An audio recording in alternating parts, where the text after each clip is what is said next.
Hello hi friends, నేను మీ జయసుధని. ఈరోజు recipe వచ్చేసి గోకరకాయ ఆలుగడ్డ. ఈ రెండు కాంబినేషన్లో కొంచెం మెంతం కూర కూడా వేసి ఈరోజు నేను కర్రీ అయితే సూపర్ అంటే సూపర్ టేస్టీగా ప్రిపేర్ చేసినాను ఫ్రెండ్స్.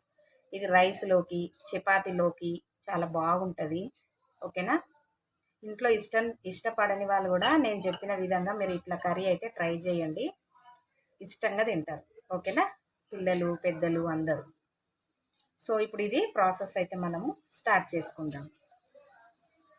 ఇప్పుడు గోకరకాయ ఆలుగడ్డకి నేనైతే స్టవ్ వెలిగించి ఒక గిన్నె అయితే పెట్టి రెడీగా పెట్టుకున్నాను. సో ఇప్పుడు మనము తగినంత ఆయిల్ అయితే వేసుకోవాలి. కర్రీకి 3 స్పూన్స్ ఆయిల్ అయితే నేను వేస్తున్నాను. ఇప్పుడు చూడండి, ఆయిల్ అయితే మంచిగా హీట్ అయింది. సో నేనైతే ఒకటి ఆనియన్ కట్ చేసి పెట్టుకున్నాను, పెద్ద సైజుది. సో ఇప్పుడు మనము ఆనియన్స్ అయితే వేసుకుందాము. ఆయిల్ హీట్ అయ్యింది. ఆనియన్స్ కూడా మంచిగా మనం ఫ్రై అయితే చేసుకోవాలి. కొంచెం ఆనియన్స్ ఎక్కువ వేసుకోండి ఫ్రెండ్స్, గ్రేవ్ అనేది గోకరకాయ కర్రీలో కావాలి కదా, సో అందుకనేసి. ఓకేనా? ఇవైతే ఇప్పుడు మంచిగా ఫ్రై అయితే చేసుకోవాలి మనం. ఇప్పుడు చూడండి, ఆనియన్స్ అయితే ఈ విధంగా మనకు మంచిగా ఫ్రై అయితే అయినాయి కదా. ఈ విధంగా ఫ్రై అయితే చాలు. ఇప్పుడు గోకరకాయ ఆలుగడ్డ మంచిగా కట్ చేసి పెట్టుకున్నాం కదా, సో ఇప్పుడు ఇవైతే యాడ్ చేసుకోవాలి.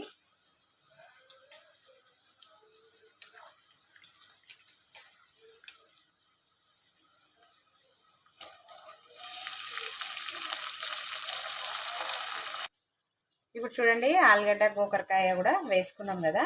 ఇప్పుడే మనము టమాటాలు కూడా వేసుకోవాలి. నేనైతే 2 టమాటాలు యాడ్ చేస్తున్నాను. ఓకేనా? కొంచెం ఈ మధ్య టమాటాలు ఉడకట్లేదు కదా, సో అందుకనేసే నేను ఇప్పుడే యాడ్ చేస్తున్నాను. ఓకేనా? ఒకసారి అంతా కలుపుకుందాము.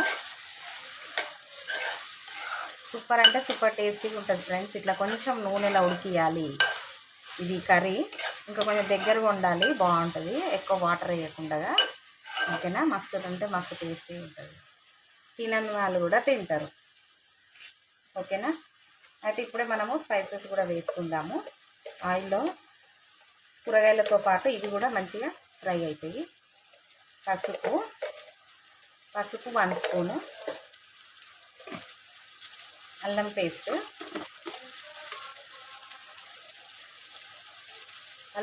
1 స్పూన్ అయితే వేస్తున్నాను.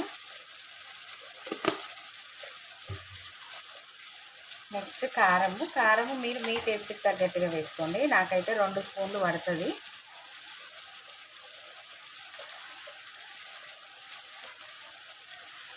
రెండు స్పూన్లు అయితే వేసుకున్నా. నెక్స్ట్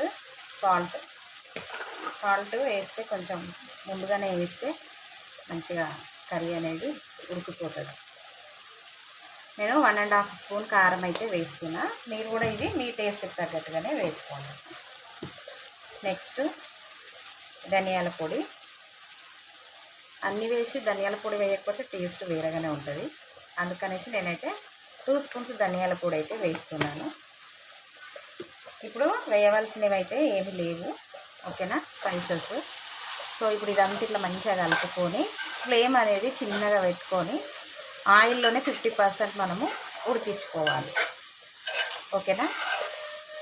కొంచెం ఉడికిన తర్వాతనే మెంతం కూర, నా దగ్గర ప్రజెంట్ మెంతం కూర ఉన్నది, పెద్ద మెంతం కూర, కొత్తిమీర అనేది 50% ఉడికిన తర్వాత నేను యాడ్ చేస్తాను.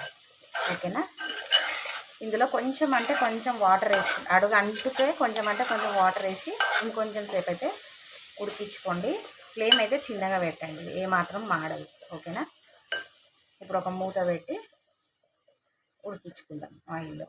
ఇది ఆయిల్లో ప్రిపేర్ చేస్తేనే కర్రీ అయితే బాగుంటుంది. ఇప్పుడు చూడండి, గోకరకాయ ఆలుగడ్డ మంచిగా ఉడుకుతుంది కదా ఆయిల్లో.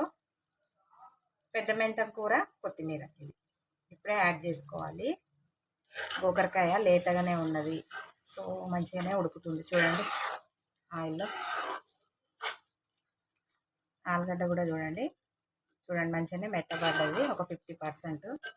సో మనకు రైస్లో తినడానికి గ్రేవీ కావాలి కదా, అయితే ఇప్పుడు మనం కొంచెం వాటర్ అయితే యాడ్ చేసుకోవాలి. ఇంతకుముందు కొంచెం వాటర్ యాడ్ చేసినాను, ఎందుకంటే అడుగంటుకుంటుండే కర్రీ, అందుకనేసి. ఓకేనా? ఇప్పుడైతే నేను ఒక హాఫ్ గ్లాస్ వాటర్ పోసి కంప్లీట్గా అయితే కర్రీ అయితే మనము ఉడికించుకోవాలి. ఓకేనా? హాఫ్ గ్లాస్ వాటర్ అయితే యాడ్ చేస్తున్నాను. ఇంకొంచెం అంటే కొంచెం ఉడకాలి. రైస్లో కూడా తినడానికి గ్రేవీ ఉండాలి కదా, సో అందుకని ఇప్పుడు అంతా ఒకసారి మిక్స్ చేసుకొని కంప్లీట్గా కర్రీ అయితే మనం ఇప్పుడు ఉడికించుకోవాలి. ఓకేనా ఫ్రెండ్స్?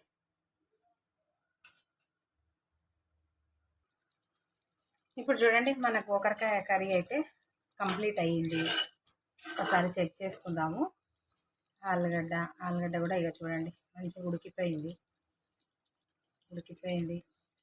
గోకరకాయ కూడా మంచిగా ఉడికిపోయింది ఫ్రెండ్స్. సో ఇప్పుడు నేనైతే స్టవ్ ఆఫ్ చేస్తున్నాను. మీరు కూడా అందరూ ఈ రెసిపీ ట్రై చేయండి. ఫీడ్బ్యాక్ అనేది నాకు కామెంట్ సెక్షన్లో తెలియచేయండి. లైక్ చేయండి, షేర్ చేయండి, సబ్స్క్రైబ్ చేయండి. Thank you for watching.